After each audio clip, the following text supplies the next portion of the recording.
The Nerd Academy podcast is released weekly at 12 p.m. Eastern Standard Time, available on our website at www.thenerdacademypodcast.com and wherever you listen to podcasts. You can find the Nerd Academy podcast on Facebook, Twitter, Instagram, and YouTube.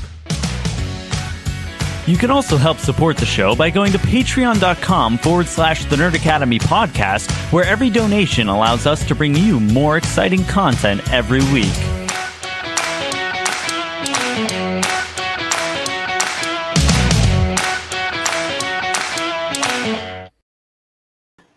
Good morning, class, and welcome back to the Nerd Academy podcast, your source for nerddom news and commentary. I'm your host and superior web headmaster. Hello, Peter. Jared Bachman-Stubbs, and joining me, as always, is your resident Green Lantern Professor, Travis Grossman. Jared. Yeah? I have a saying. It's ABT. It's always blame Titans. It's always Titans' fault. Always blame Titans. We are late with this episode this week. Not because I overslept really hard yesterday, but because I was up until 4 a.m. catching up on Titans and thus overslept really hard yesterday. So, always blame Titans. Always. Yes, I agree with that. We are still on a bit of a time crunch today because the trailer threw us all into a tailspin. Quick peek behind the scenes. Monday morning, I was supposed to do a guest. Monday morning, which is when we record the show now, I was supposed to do a guest spot on Comic Book Cast, and then because of the trailer being imminent, I talked. So Travis and I, we were like, hey, we can knock out TNAP Tuesday morning, thinking it was just going to be like the Spider-Man trailer was, not knowing that the Spider-Man trailer was about to be a factor. Then, and that was the plan. Monday morning, I was going to do my thing with Comic Book Cast. It was going to be whatever. It was going to be awesome, fun. Then Sunday, the trailer leaks.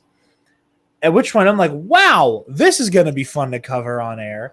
And then news breaks that the trailer is imminent on Monday. So Arneen, understandably, I'm not complaining about anything, was like, hey, if you're cool with it, can we kind of move what we were originally going to do and have you on for trailer talk? And we're just going to kind of hold our breath until we know when the trailer's coming. I was like, absolutely fine with me. Cool beans. So again, because of nobody's fault, but because the trailer, Monday ended up being a complete wash, and we weren't able to do anything. So Tuesday morning rolls around, and because Titans, Travis had a little sleepy poo, and that's fine. I've made that same mistake. We've had episodes of Number One Contender that are cut very short because I slept in because I work late on Fridays.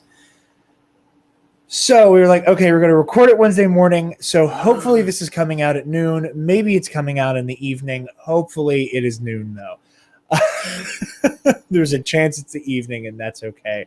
We'll make it happen. We'll make it work. Anywho, we are here now.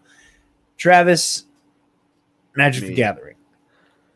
Magic the Gathering had its big showcase for the year yesterday. So we got the product lineup for 2022 and a little bit into 2023. I'm not going to cover everything because if I did, we'd be here as long as the showcase is, which is over an hour.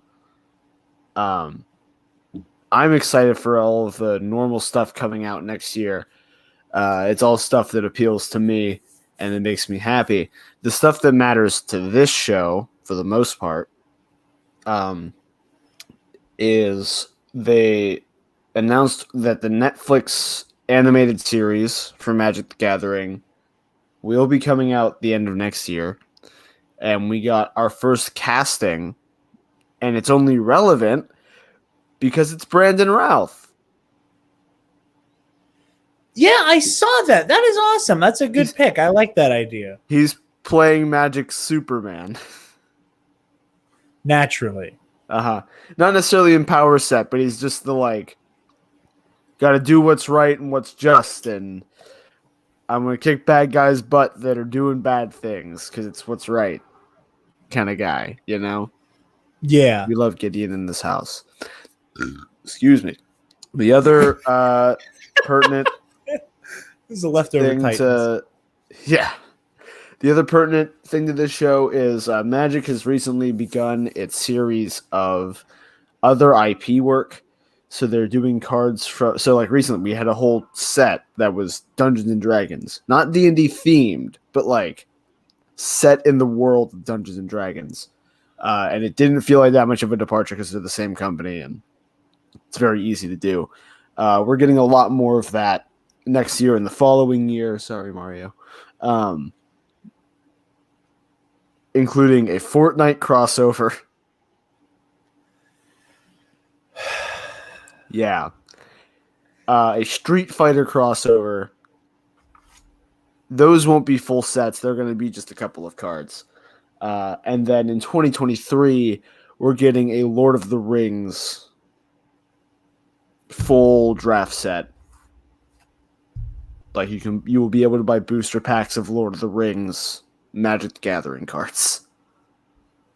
I like that. That Also, feels like it'll be more in the realm of the D&D set where it's not much of a departure for goodbye chair. I just realized I had the chair just covering half of the wall. I never even noticed it. Not like dead serious. Didn't know it was there. But yeah, we're getting Lord of the Rings Magic the Gathering, which is I was very upset about it first because I don't like this IP stuff they're doing. Not a big fan. But Lord of the Rings sounds kind of neat. So Yeah. Star Wars set or bust. Like I keep saying this, but the moment they do anything Star Wars, DC, or Marvel, I'm windmill slamming the buy button, and I won't be able to help myself. So I wouldn't either. I'd get them just because. All it will take is like really good character art of like one Jedi or Sith that I like a lot. You know, like I can't even begin to imagine what they'd do for a Darth Vader. But like Travis knew what that meant. Yeah. I'm not hopeful Anakin enough that they give Kylo one, but you know, Vader definitely end up with one. You'd get Anakin, Vader, or Kylo. It depends on what route they went with it, but yeah. Is that all for Magic the Gathering? I think so. All right, trailer. I really almost went trailer. Let's talk about this, Travis. Travis, let's talk about this trailer. Excuse me. Which one?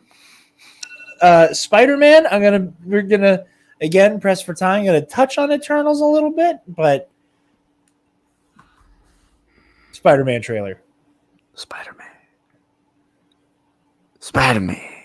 Thoughts on this trailer, Travis? Because this was bonkers. I think this was a phenomenal trailer. Yeah. This gave us. I think we got the exact amount of what we needed. Like I would be very okay. I apologize. I would be very okay if this is the only trailer we got. I know it won't be, but I would be very okay if this was it. Yeah, I have a bad feeling like Sony's gonna pull a Sony with this. Yeah, but trailer we got was really cool. I like that we saw like skipping to the very end. I like how they said we know Alfred Molina talked all this shit. We're just gonna show him in the trailer. We're just gonna do it. That and the week before, Willem Dafoe had his amazing obfuscation. Like he did an amazing job of pretending that he wasn't. He did his whole like I'm not going to say yes or no to anything, just for like barely a week later. Mm-hmm. But I wish. So I mean, I keep saying I wish you could have seen me watch this for the first time. You can. There's a video of it now because that's a thing that I guess channels like ours are supposed to do. I did. You did. Spencer did. We all watched the leaked version. And like I said in the trailer reaction, there were certain things that you couldn't get out of the leak that were in the real one because, it's a recording of a recording of a recording of a recording. So a lot of the audio you can't hear. You can't understand what they're saying. So I freaked out whenever we see the pumpkin bomb get rolled across the highway and you hear Willem Dafoe's like Green Goblin laugh. That sent a shiver down my spine. I was like, oh God, like I forgot how menacing he is as Green Goblin, and all you got was the laugh and pumpkin bomb, like, and I love that there's like, when you have an actor and a character who their evil laugh is iconic enough that all you need to do is listen to him laugh to go, oh, our hero's in very grave danger and this is going to be bad. That's the little trope that I enjoy. But that follow, oh my God, Travis, I'm so happy. He's back. He's back. I didn't realize how I knew I was excited to see Alfred Molina as Dr. Octopus again. I did not realize just the utter glee seeing him was going to give me. I'm still riding the high. Like my name says, no thoughts, just dialogue. Also, I'm not sick. The black and gold suit looks way better in motion. Like that was one of the ones that like, okay, this looks cool. And then the hot toy came out and then it looked real bad in the hot toy. And then seeing it in motion, it looks so sick. So I really like that. Doctor Strange seems fun in this. I'm curious about Strange here. This feels very Spider-Man to have him like go for a very overarching deal that he doesn't know what he's getting himself into. It's one more day. Mm-hmm. Yeah, it's the fact that they went, you know what, we're going to adapt like one of the 3 universally hated Spider-Man stories. I think is brilliant. But as you were saying. Yeah, like it just it's really cool. I like Doctor Strange a lot. I'm glad he's going to be in this. It looks like Benedict Cumberbatch is just having a lot of fun. Whenever we saw that first picture, or not picture, but like in the trailer of him with his "Oh for Fox Sake" mug, and like the whole get up, I retweeted a picture of it. I was like, this is the most Joel Doctor Strange has ever been. Yeah. Like, very justified for having Joel be Strange on our art. I've seen a lot of people talk. Like, I've seen some people being like, "What? Like this? Like this seems so out of character for Strange. Why would he do this?" I think the answer is very simple, and I think that it's very poetic and interesting for Strange as a character, and it's that he's still this arrogant blowhard who wants to play God. Like on some level, there's a part of him that's like that thinks he can handle this. I'd like to think it's evolved. Things evolved a little bit from being arrogant and gone from I know I can do this because I'm the best to I want to see if I can pull this off. Yeah, like arrogance by virtue of like recklessness. It's slightly healthier. Still breaks the multiverse, but slightly healthier. But no, I agree. I have not seen people say that. I could see people saying that based on how we got him in Infinity War and Endgame. But I think it's well within his character to be like, we're going to do some whack shit and hope it sticks. We're going to do some magic boot gang shit and see what happens. I have a theory for you. This is not my own. However, I do subscribe to it, and I like it a lot. I want to hear how you feel about this. The Doc Ock, the Green Goblin, the Sandman, the screen froze for a second. So, like, whenever it unfroze, you got way closer. And it was very funny. Electro, all of these villains we're seeing. They're not the previous versions we have seen. They're variants that killed Spider-Man.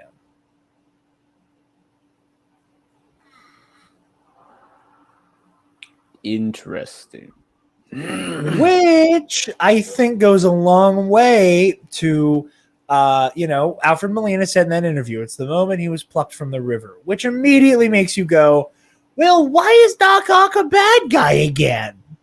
Mm-hmm. You know, like why is Otto like not trying to help Peter? I like the idea that, when they say plucked from that moment in the river, the part that he left out was the moment in the river where Otto put a tentacle through Spider-Man's chest and tossed him into the reactor. This is not the Green Goblin who got killed with his own glider. He killed Mary Jane, Peter Parker, and a fairy full of children. There were leaked images. I'm not going to show them here because I don't necessarily want to run the risk of that being something that gets us taken down for anything, as I know Sony has been very ardent with coming after the leaks this past week. There's a leaked image that looks like Green Goblin has a new suit. By the looks of it, it looks a lot more comic accurate if that image is legit. There's been a lot of leaks. The trailer has been the big one. The trailer leaking, I think, was a blessing in disguise because it has gone a long way of covering up the other leaks. Just because it's pulling focus. If you want to go out and look for those, there are images of pretty much all the members of the Sinister Six. You can do that. There's another leak. I'm not going to say it live on air because we are a little too far out from the movie to just.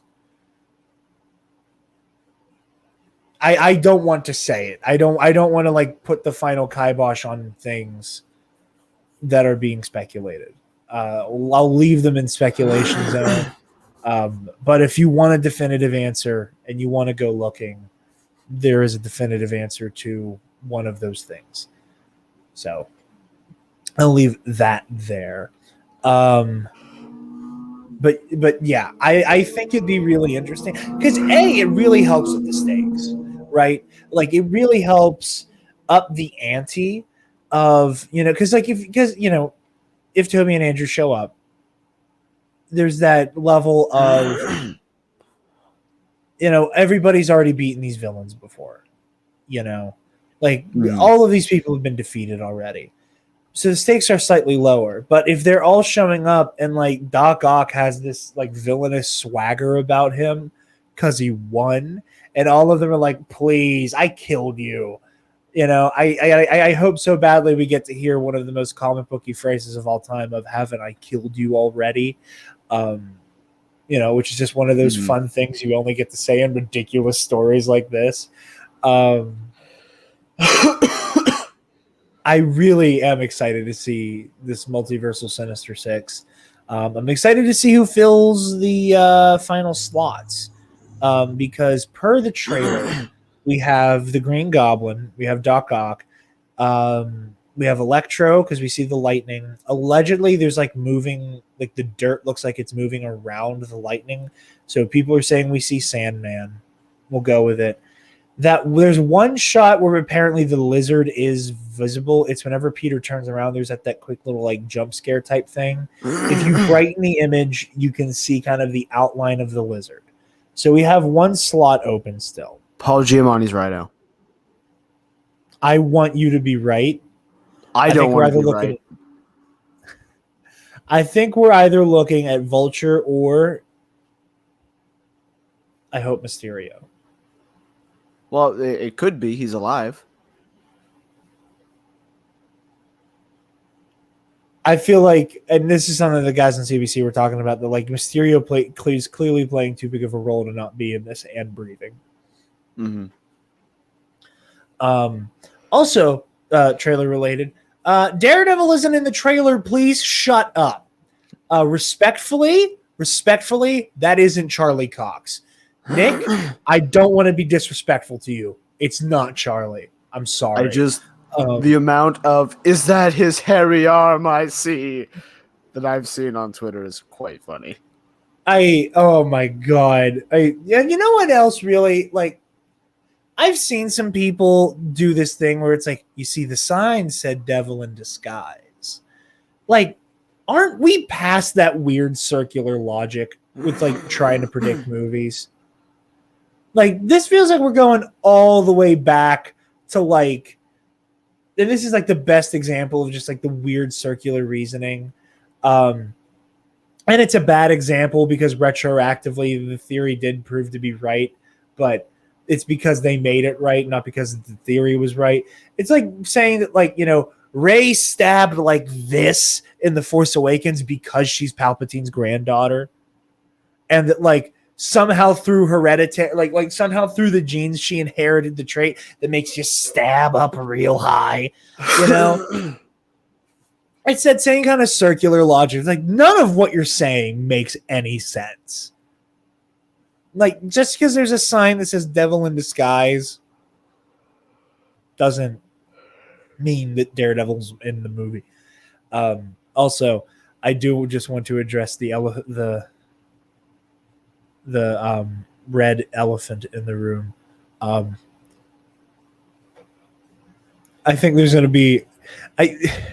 the Marvel fandom has accidentally created this wormhole where like we can't escape Mephisto now, and it's just a part of us forever.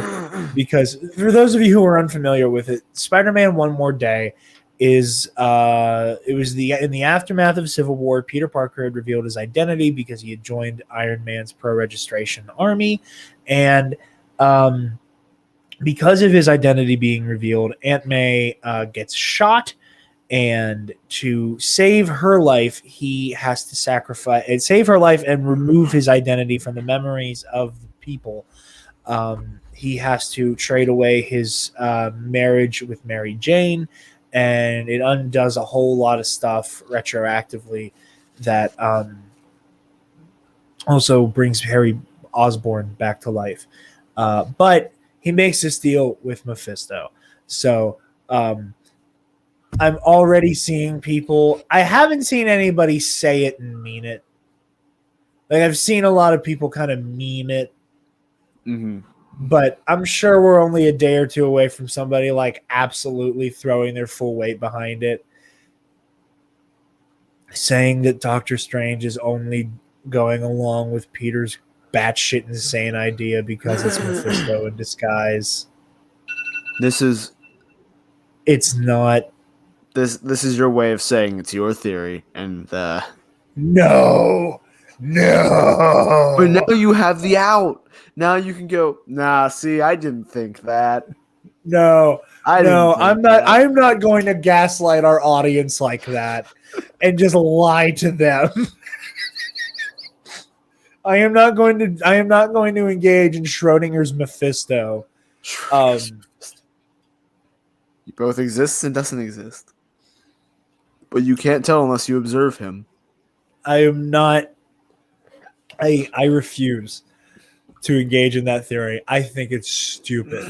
But I like the idea of calling it Schrodinger's Mephisto. Thank you. Phase 4 is just Schrodinger's Mephisto. But yeah, this trailer was incredible. I got super excited. I just need anybody who's watching and listening and follows any of us on social media, when you see me buying an unhealthy amount of Dr. Octopus merch, mind your business. Because I'm going to buy a lot of Doc Ock stuff in the coming months. Like, if I see tentacles, it's mine. Oh, that's going to get clipped. Yeah, it is. Yeah, it is. Thank you very much for that. And I think that's a good place to cut trailer talk, at least for Spider-Man. Yeah, I don't have much to add. The trailer was sweet. I don't think it was too much. I like that we know like the premise now. I'm excited to hopefully not see anything else. yeah. Honestly, same. Like in anything, like if we get another trailer, I want it to go in the kind of direction that that I like from Marvel marketing, where it's like we're not going to accidentally show you the answers to any mysteries so much as we're going to show you more of the same mystery and make it more complicated, like out of context. Like if we get a second trailer and you want to like have big trailer reveals so that people do all the marketing for you and you have this army of videos with red arrows in it, show us Electro, show us the Green Goblin, show us Sandman, you know, like maybe reveal who unless it's a twist, like who the sixth member is, show the Sinister Six standing together, you know, like just show us these villains that you have confirmed are in the movie, like in full, like show us Goblin in his new suit, show that off. Because it's not like we're not going to get like toys and Funko Pops and so on and so forth of the Sinister Six. You know, like most likely we're going to end up with like one of those Funko movie moments of the Six that will be purchased and put in this building. But, you know, that's where you go with the marketing, in my opinion. Just show us more of what we already know. Don't elaborate further on things that haven't been confirmed yet. With that, we're going to keep this one a little brief. Eternals looks cool. It looks a lot of fun. I think this trailer outclasses the first one in every way. I feel way more excited for this movie now than I did for the first trailer. These are one of those like, oh, I'm excited because it's going to be weird. This showed the action. You know, this showed like that the Marvel heart that movies like this have. You know, I think they kind of addressed something that, you know, talking to, you know, normies and the, in my opinion, the unique phenomenon that Marvel movies have, where they have a dedicated normie fan base. Like, I think it's like the only fandom where you can have a hardcore normie, like someone who's never picked up a comic book or very little, but like Marvel movies are their thing. Like opening night, every movie, but they don't read comics and they don't care to, you know, like that's what I mean. Like, if that makes sense, which is completely valid. There's nothing wrong with being that type of fan. But the conversations I've had with people like that and I've seen going on are people basically going, I really don't care because this doesn't make any sense and why not Thanos? And I'm glad they addressed that in this trailer. I think that being addressed head on, or at least people seeing that it will be addressed head on, that they kind of slept through the blip, is going to get people to go, okay, they're not just going to pretend that didn't happen. Looks cool, looks fun. Yeah, I'm excited for Eternals. And obviously, as you guys know, there will be a review here. Like I said, we're marathoning the news to get TV talk. Venom got delayed again to next year, and I'm going to be honest with you guys. If we see Spider-Man this year, it's going to be a goddamn miracle. I am not holding my breath for that Christmas release date. I want it to happen. I want to see it this year. I want to go out on the high note of Spider-Man No Way Home. I want to see it 18 times in theaters at Christmas time, because living at the movie theater in the week before and the week after Christmas is my favorite part of December. And I don't have a Star War, so I'm going to need to do it with something. And I sure hope it's Spider-Man, but it's probably not going to be. And I think we need to start mentally preparing for that delay. Like, I think every delay that has happened thus far has been for movies that it's like, oh man, that sucks. We'll see it soon. At least for me, this is going to be the first movie that when it gets delayed, I'm going to be legitimately upset for a little bit, because like Spider-Man's just such a comfort thing for me that like And I'm so excited for this, and especially after this trailer, like it's gonna sting real bad. And I think it's something that like anybody who is super excited for this movie needs to kind of mentally prepare for. I think the fact that we have a trailer is a good sign, though. Honestly, I think it can go either way. I think that them giving us a trailer is a way of like you're on the right side satiating. of that, of being like, I don't know if this is actually going to happen. You know, that's smart, but I don't know. I have high hopes. Fingers crossed. Fingers crossed. Other quick news. We are getting a Birds of Prey half spinoff, half sequel featuring Black Canary on HBO Max. And again, we're kind of speed running so we can get to TV talk in a timely manner. But I do just want to say real quick, Straw Hat Goofy, one of my favorite like nerd TikTokers, made a very funny video where he was like, "Is it just basically saying, is it just me, or are they like all of like the POC spinoffs are all going to HBO Max, and it feels like they're not putting their full weight behind them for theatrical release, and that just kind of feels weird, you know? Like Warner Brothers not liking POCs? What? Don't be ridiculous. yes, of That's course. silly. That's just silly. Nah. Warner Brothers. Anyway, so I think that's all the news. I think that's our trailer talk.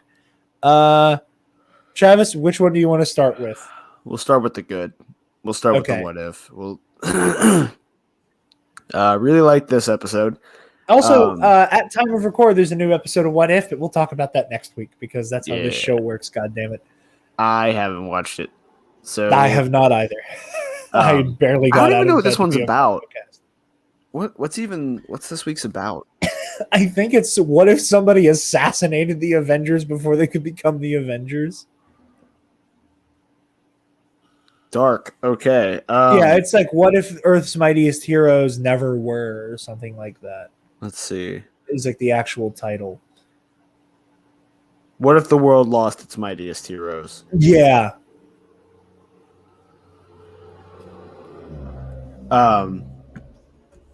Yeah, I thought this episode was kind of fantastic. I agree. And I think. Sorry, I was stepping. I like this one better than the first one. I really like the first one.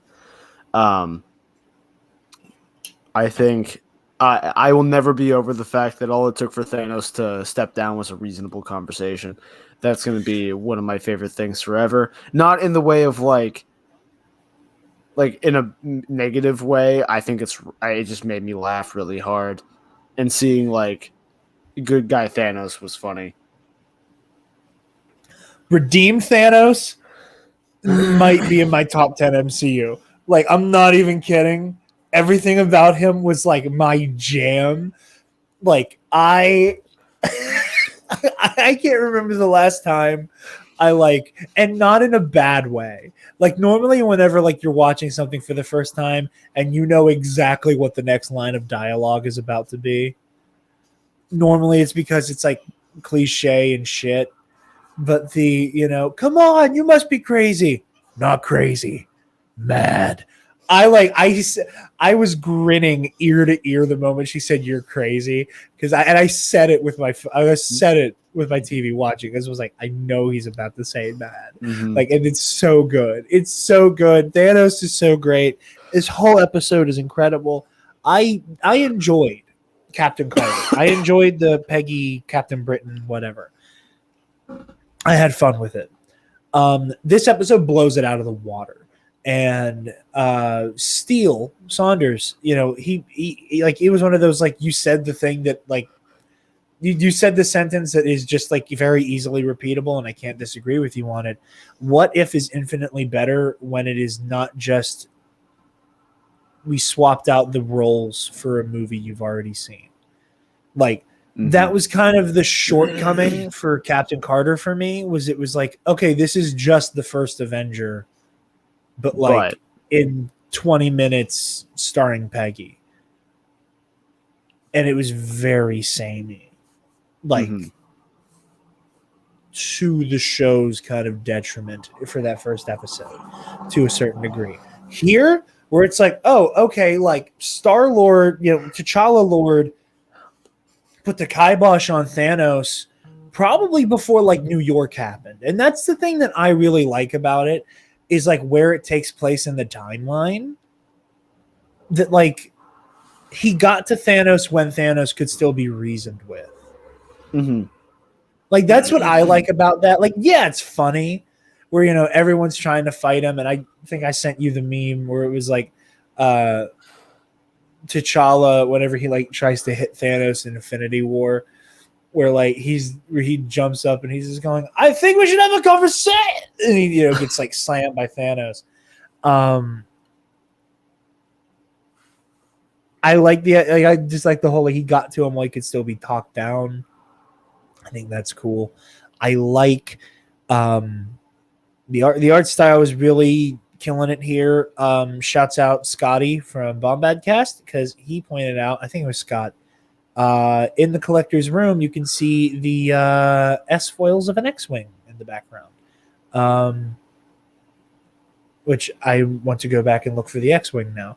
But yeah, this whole episode was incredible. Like the performances were amazing. Obviously, this is the beginning of our final, the beginning of the end of our time with Chadwick Boseman as T'Challa.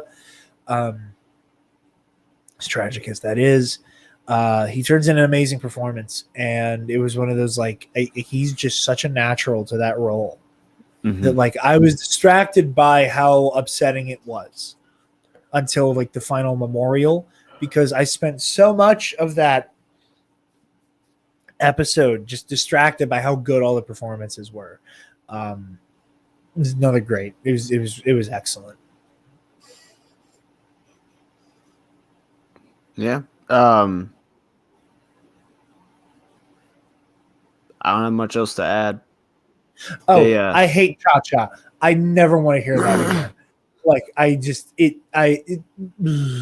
it's making me sick. I've never felt that uncomfortable like watching two characters who are definitely fucking talk. Like it's been a minute since the like because like sometimes when you have one character who's just like absurdly horny, it's funny. And like Femme Fatale Nebula was a lot of fun. I was just like, hey, Cha-Cha, don't stop, please. I'm begging you. No, I don't. If I never hear her call Black Panther Cha-Cha again, it'll be too soon. This episode on like the parting note pulls off the corny line to the main character that has real world implications better than I've ever seen it before with the "You belong anywhere" speech that Yondu gives T'Challa. Yeah, good stuff. It is very good stuff. Very beautiful. Very good. Glad we got it in this episode. I am too. I just like good television. I like good TV. Shame I got that. bad news for you. So when I was talking about the moment that like made me legitimately drop my jaw, it was Hawk getting liquefied. That's what I figured. Yeah. Uh-huh. I mean, kudos to them for like actually like going with it. Like they made a choice and they decided that moment was that his absolute bullheaded dipshittery was going to get him killed, and they committed to that.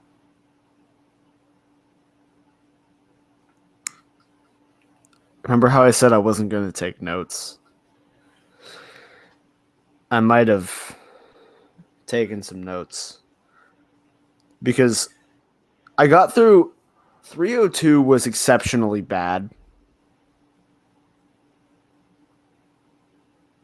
Do you want me just to read the notes? Yes. These are my notes for season 3, episode 2 of Titans. Streaming on HBO Max everywhere you shouldn't watch it. No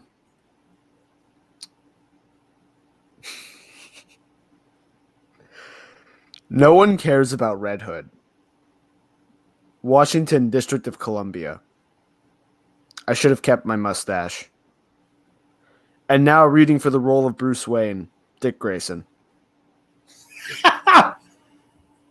Why did we have the Washington, D.C. scene if Dawn is with the Titans? The bad explosion is bad. Does the whole Gotham PD know he's Nightwing now? What the fuck?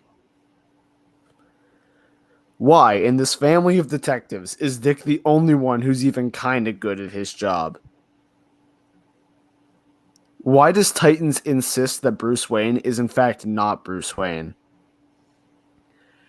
In a version of this where Beast Boy is actually Beast Boy, a show of him and Superboy would be legit. That was awkward as fuck. What cell? He asked, looking directly at him. Years? I actually don't remember what that's in reference to. It shouldn't have taken Scarecrow for Dick to figure this out. Oh my god! Oh my god, it's a real scene. It's not written like shit. Oh my god! How is Barbara this dense? Extra behind Dick. I'm explaining this one really quick because it's not pertinent at all to like plot problems. In the explosion in the bank in 302, when Dick is coming to, like the concussive, like he's like standing up and the camera pans up with him. There's an extra behind him just sitting there on her butt, like legs out like a kid, doing one of these. It's so funny. Go back and watch it. Funniest shit I've ever seen. They really don't know how they want to write Barbara. Oh yeah, Dick fucks. Can't forget that. Amigo. Left bracket, man, right bracket. Dick does flips. Dick does flips. Dick does flips. I like that Jason doesn't drop his speech patterns at all and Dick still can't figure it out. I have a lot to say about that gunfight. I have a lot less for 303 because not going to lie, wasn't bad. No blue filter on the flashbacks. This Bruce does do confused. None of you liked Jason. Why do you fucking care? Why does Scarecrow want so much weed? I like that. I like that little touch that it's like it slows me down. Like I love that little bit there. I think it's a good beat for Crane. It's just kind of weird. Not like in a bad, like not that it ruins anything because the show's already bad, but I can't take Jason seriously. In a vacuum, this episode is actually decent, and I'm genuinely surprised. I spoke too soon. Okay, hear me out. What if we killed our best character for shock value? Titan's writing room, probably. I was stunned. I really didn't think they were going to kill Hawk. I really thought there was going to be some kind of bullshit. Well, yeah, he's the only one who had any kind of legitimate development, who had any real feeling in his dialogue or like connections with characters, and they couldn't have anything good in the show. So I had to get that shit out of here. I'll stand by that. 304, they really, really don't like making punches look good, do they? I wonder if Donna's going to the same farm upstate that they sent Donna and Rachel to. Blackgate and Secure are definitely synonyms. Beast Boy Foo. Shit fuck indeed. Gar, what the fuck are you talking about? I didn't need weird Corey eye movement cam. I honestly forgot Starfire did anything last season. Wait, when did they get their names? I don't remember them ever getting their names. I really, truly don't care about Starfire's family life. They really, really, really don't like making punches look good, do they? How can one show get the Bat family this wrong? Why his dick? It could have been anything, but they decided she had to say his dick. And that's it. Well, I just want to jump into this most recent episode and say I cannot stand. Like, okay, I think there is a like. You don't have to make Batman a bastard to make a story or have an element of a story where you question the way Bruce raised Dick and Jason. And like, you can very much have a story where it's like he learned so much from how he raised Dick and Jason that it prepared him for Tim, and that like he's a better father by Tim, and in their adulthood, in their solo careers, he's a better father to Dick and Jason after the fact because he's learned where he's failed as a father. And the same can be said for Damian, although most versions of Damian, they like to do the thing where they have a hard time warming up to each other because Bruce is like, you know, you're less my kid and more the heir to Ra's al Ghul. And like learning to like having him let go of that, you know, I'm Batman, I'm going to make you not a killer, to like, I'm your dad, I love you, you know. What the shit is this? Like, Bruce fed me to the wolves and I killed the wolf. Like, shut the fuck up. This is the dumbest. Like, I had my first moment of like Titan's rage watching the most recent episode with that shit. Did you get like to the point in season 1 where Dick has a flashback to when Bruce like adopts him? And child Dick is talking about how he wants to murder the people that murdered his parents. I think. Okay. This had those vibes for me. Where, like, the concept of Dick going, I want to kill them. Like, in this universe, Bruce would have probably let him based on the version of these characters we have. It's just like this. They don't make it so that there's any sense of like, oh yes, well this Batman would have a no killing rule. You know, like there's no like. At no point do I ever get the vibe that this Batman is Batman. You know, like he feels like the worst possible reading of Batman one could have. And yeah, it's bad. It's a bad time. The fight at the end between Dick and Jason, like, it started cool, and there's like a couple cool moments where he hits him with the batons and stuns him that I'm like, oh, that was neat. And then the rest of it is just this weird like Jason doing bad gun fu. Yeah. Yeah, Jason is an exceptionally bad shot when he's shooting at Dick Grayson. It's kind of really funny. I think it's... I don't know how to describe the fight choreography. The word bad comes to mind. Yeah, but like it feels choppy or messy, but I can't place why. You know, like...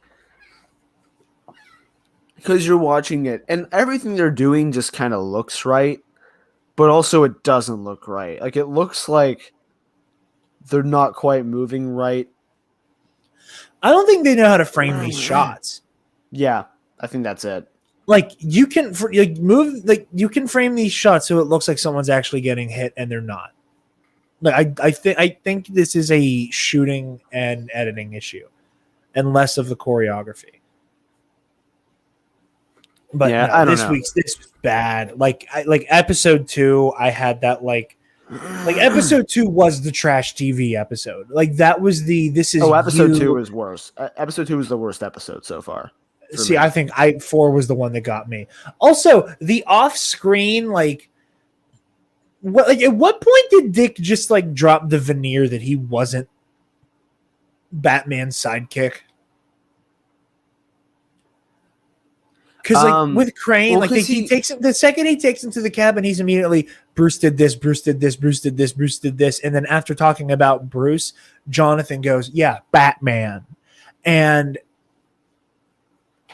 they like you have Dick do his whole like you told Crane everything. He's also off somewhere screen. Like maybe this is me being dumb. I don't remember a point where Dick put 2 and 2 together that Scarecrow was helping Red Hood. And like that was never made apparent to the audience. No. Other than the fact that like he guessed that this is what I think happened because again I watched it several days ago and it's really hard to stay engaged with this show and like critically watch it. But from what I understand, Dick put together that he thinks that it was a setup so that like Crane would be moved and he's like using Crane as a pawn. And Dick's plan was, I'm going to lure Jason out with you by taking his chess piece and bringing him to the Wayne cabin. But it was also he knew because he's talking like you did this to Jason, you corrupted him kind of thing. Yeah. This is what I'm talking about. Like just shit just happens. Yeah, and there's no I felt like I missed something. Like I felt like I had to go back and rewatch the whole show. Because I'm like, wait, what? Huh? What? What did I miss? Like Welcome to Titans. Nothing makes sense. I hate being gaslit into thinking I missed an episode. I'd like to go like briefly more than my notes over episodes 2 and 3 just because we didn't get to talk about them last week. The introducing Red Hood scene is botched so bad. It's so funny. Because that's a classic scene, you know, the gangsters all get called and they're like, I thought you called the meeting. And then Jason shows up, drops the bag of heads and is like, I'm your guy now. You pay me now. That's how this works. Or I'm just going to do that to you. And there was something about him dropping the bag and then everyone just ignoring him.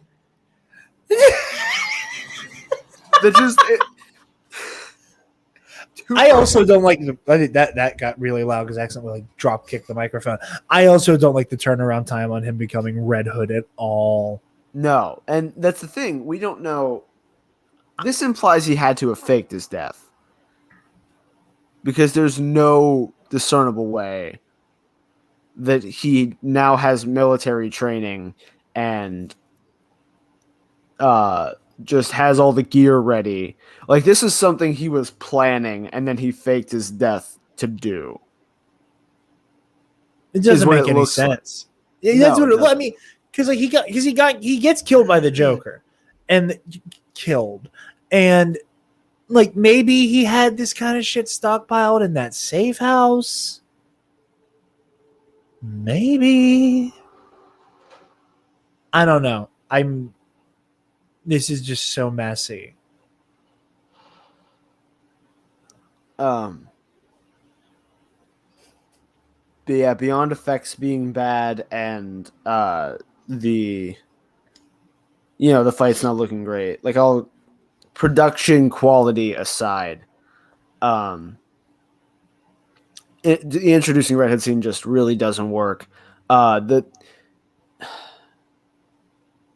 This Red Hood, this Jason wasn't given time to mature at all. No. Right? Because like when he's doing also the bracket, I watched with subtitles.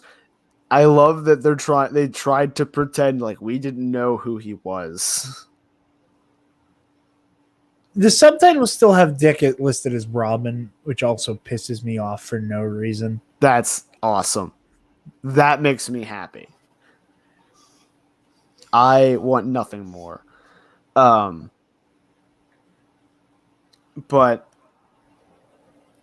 it's like the first, because like that first scene, he's being Red Hood and just nobody gives a shit about him, and it's really funny. When he's fighting Dick in that episode, he does his first like, "Oh, come on, dude," like through the mask, and at that point I'm like, oh god, that's never not going to be funny, like, because he's so very man, dude. Come on, man. Come on, dude. You know, like that's just how he talks. I relate. But it just makes for a not menacing. Yeah. If I was trying to be the new supervillain, I would I would check my speech patterns at the door so as not to be like, "Come on, man. Come on, man." I did like hearing the kind of like very Red Hood dialogue of the whole, oh, your face is like the old man type shit, where I was like, okay. Like that was just part of my lizard brain that's like, ooh, comic book thing in live action that got scratched for a second. When he has the mask on and he's not speaking like that, like he's not speaking in the dude man way. And again, this isn't a knock at the actor or whatever. Like it doesn't gel well for me. When he's just doing regular lines like that one, sounds awesome. Yeah. Genuinely, really cool. But then he goes, dude, and I'm like, and it's gone. Dude. I also hate going. Bat Family's just so riddled with problems in this show that Dick is the only semi-competent detective between Bruce, Barbara himself, Jason, kind of, but Jason hasn't had the chance to be a detective because he's the villain. Do you think the way they're going to try to do Tim Drake being the best detective in the Bat Family is just going to be that Tim Drake is omnipotent? No, he's just going to have common sense. No, but I mean, like, that's how they're going to portray it because they don't know how to, like, show someone being a good detective. And he's just going to walk into a room and be like, your underwear's gray. How'd you know? Yep. Like he'll just, like, they'll do some, like, you're right. Sherlock Mind Palace bullshit. He'll look at the camera and just, like, Sherlock be like, I'm on heroin. I'm Tim Drake. I'm smart because drugs. Anyway. Yeah, that probably is how they'll do it. But just like every time he talks to Barbara and Barbara's like, no, this is very straightforward. And I'm like, you're Barbara goddamn Gordon. You know better than anyone. It's never straightforward. What the hell? Yeah. Also, this show also doesn't know where it wants to be in the DC universe, like in the timeline, because we're at a point where Batman's worked with the Justice League in some capacity, or at least the Trinity, has taken two Robins and Batgirl, and the Titans have formed. Like, we're in a post-superhero society. Yeah. Right? We are still, though, in the realm of Gotham City as a shithole, and everyone talks about it like it's the worst city on the planet, which never quite goes away, but it evolves beyond the cartoonish, things are bad, this is the worst. Yeah, it very quickly, like, once the Batman and the Bat Family are established, it's like, oh yeah, this place is like, wretched hive of scum and villainy, but also on any given Tuesday, you can watch Batman crash through a building beating the piss out of Firefly. Like, it becomes more of the, like, this is the city where all the crazy villains go, Yeah. And I kind of like, and I like that. And again, like, you even make that depressing in the first episode where Dick is like, this is a city where people like us die.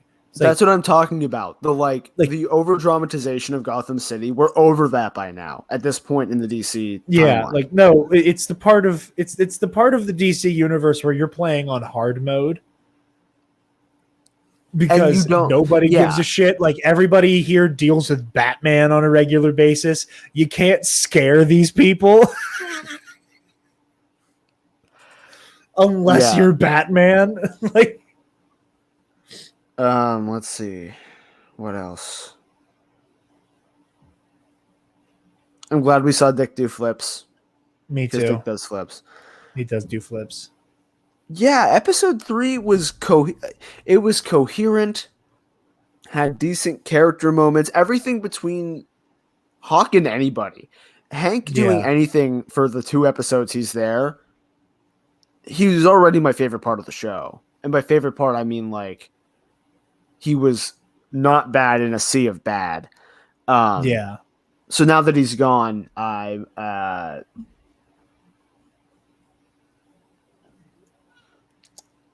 don't know. Maybe we cut TV talk now. We'll see what happens. With that, I do think we are running up on time, unfortunately. So, speed round. Where can the lovely people find you, Travis? They can find I apologize. I didn't mean to cut you off. I apologize. I felt like I ended your thought early. That's not what I wanted to do. No, it's fine. Episode 3 was a C+ in a realm of F minuses. That's where I was going. They can find me on Twitter and Instagram at Travis Political. Jared. Valid. Yes. Where? You guys can find me on Twitter and Instagram at DarkJedi2552, and you can find the Nerd Academy podcast on Facebook, Twitter, Instagram, YouTube, and on our website, www.thenerdacademypodcast.com, where if you're feeling generous, you can donate to our Patreon page. Speaking of our patrons, thank you to our $10 alumnus, Feige's Broomer Burner, Delta 9, The Waffle Wizard, Zach Knaus, Michael Armburst, Happy Birthday, and Jared the Light Sith. Be sure to like, comment, share, subscribe, do all the things. Thank you all so very much for listening, and class dismissed. Stop! Move away from the cookie